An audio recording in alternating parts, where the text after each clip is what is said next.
Wow, that's amazing. And this is because you trusted yourself. You trusted yourself, and you were getting the nudge. I'm a person of faith, so you felt the spirit telling you to make that move, and you Yes. surrendered to that Yeah. belief within yourself. It's amazing how we'll believe everything around us, but won't believe our own intuition, our own heart, our own gut, and knowing that that's the right thing to do, but where the fear kicks in. And so you were able to overcome that fear and be able to still take that courageous step of stepping out on faith, literally. And here you are, you're doing what you love, and you're married, and you have kids because of this one decision. Isn't it amazing how one decision can literally be life changing? That's amazing.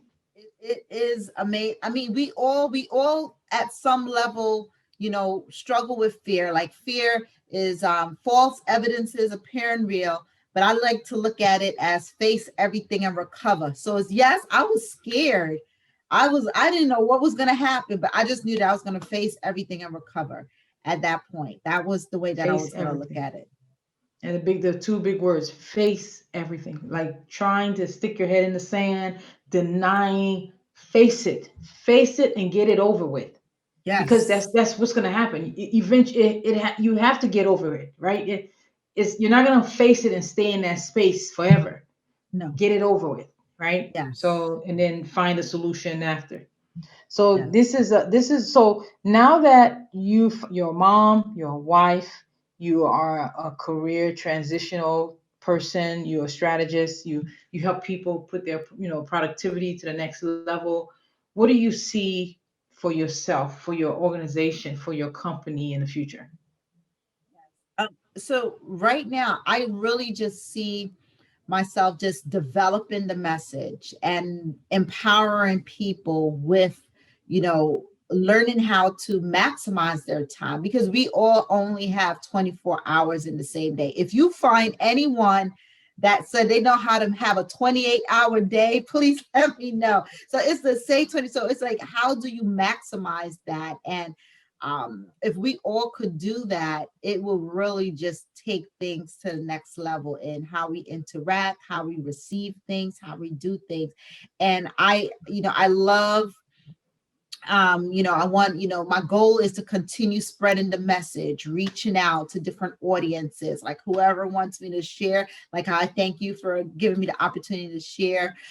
Just continue doing that, write about it, speak about it. And that's where I really see myself growing with this message, is really empowering as many people as I That's can. fantastic. So on that note, what do you feel inspires you every day? What wakes you up? What brings you joy?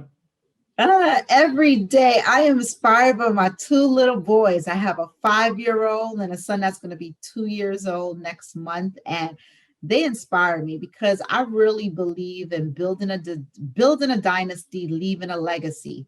My son's names are Elias and Eden, and Eden is, a new beginning, a new Mm-hmm. legacy, a new start. And so I really believe that everything, there's a saying, people plant seeds but don't get to see the forest sometime in their lifetime. So when I pour into them, so into them, knowledge and information, I mean, just to think about the possibilities of what they will be able to do, because they're getting this information at 2, they're getting this information at 5. I mean, it took me like all these years to start figuring certain things out. So can you imagine like what life would be having that information at such that supportive information at an early age? So that's what brings me joy, possibility. The word intentional is a word Mm-hmm. that inspires me. As I'm realizing more and more about life, it's about being intentional. It's like nothing is just going to fall into your lap and just happen. You have to set the attention and really try to work and make it happen. So I like I that. love Those are that. that inspire me.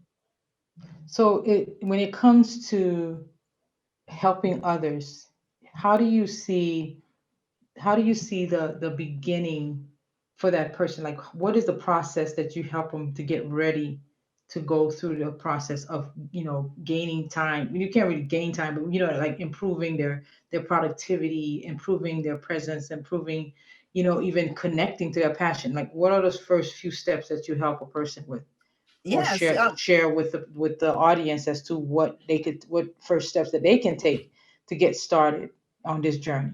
Right. So, the purpose of, one of the results for maximizing your productivity is so you can have more energy. So I like to work with people in 3 steps: making time, then making an impression, and leaving an impact. So we talk about making time. We look at your time. How are you Hmm. spending your time? Is it productive? Prioritize it, where it is that you need to Nice. be. How to have a seat at the table, how to know whether or not you even need to be at that table. So I talk about RSVP, rapidly see the value presented. So you need to think, do I even need to RSVP for this? So that's like the first stage. Second stage is make an impression. So now you're in the room. So the first part, we need to decide whether or not you need to RSVP to be in the room. Now you're in the room. How are you showing up? How are you making an impression? So that's how you speak. Every time you speak, you are auditioning for leadership. How you present yourself. That's where my fashion design background comes in, and really, how do you present yourself on the outward appearance. And then when you leave the room, so that's the last step, is when you leave the room, what impact are you leaving? What is your brand? Because when you're not in the room, people are talking about you, and what they're saying about you, that's all part of your brand. So what impact are you leaving? And all of that connects to your passion. What are you Hmm. passionate about? Everyone has something that they're passionate about, and that passion is what's going to drive your energy. It's your signature, it's your distinctive factor. So that's how, when I work with people, those are like the the the circle, the phases that we go through or we work on. Yes. I love it. And so, if you had to, I mean, you've gone through like a lot of great testimonials, a lot of great issues in regards to finding, connecting to yourself, right? And they're not really issues, but like opportunities that you were able to grow into this person that you are today. If you had to talk to Shemeka, the younger Shemeka, what would you tell her? What I would say to my younger self, I think for me, I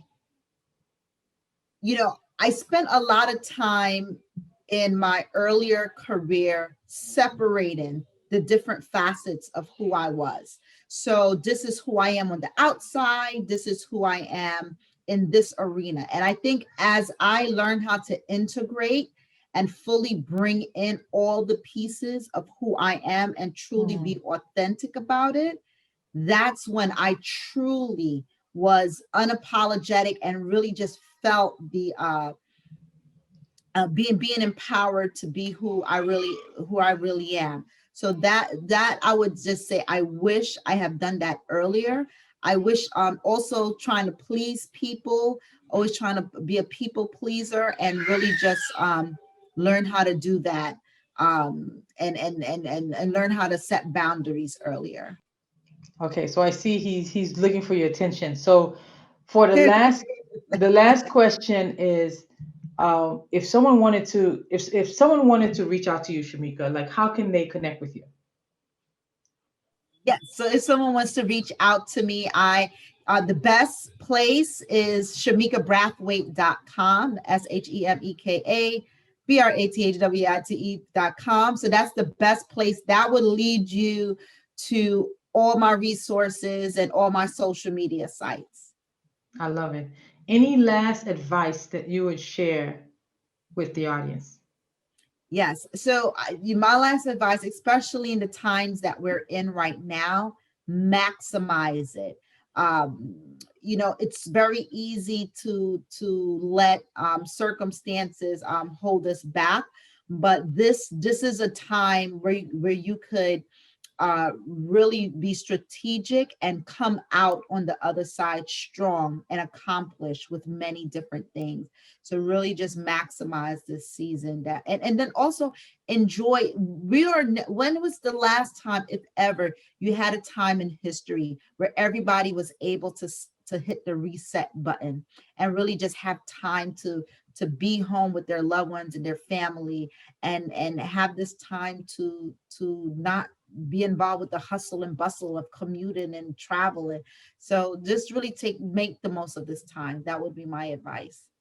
Love it. And so if you had to overall share with someone your purpose statement, how you serve others. Yep. So I would say that I work with professional women who are the bread makers, the breadwinners, the bread makers, and the crumb sweepers. These are women who are really trying to be successful in whatever it is that they define as success. And I really just am here to support them in a variety of different ways so they can, you know, um, increase their fluence and have greater impact. Love it. Well, thank you so much, Shemeka, for being here and sharing those golden nuggets with us. Definitely paying attention to our productivity, right? To make the best of the time that we have. Thank you so much.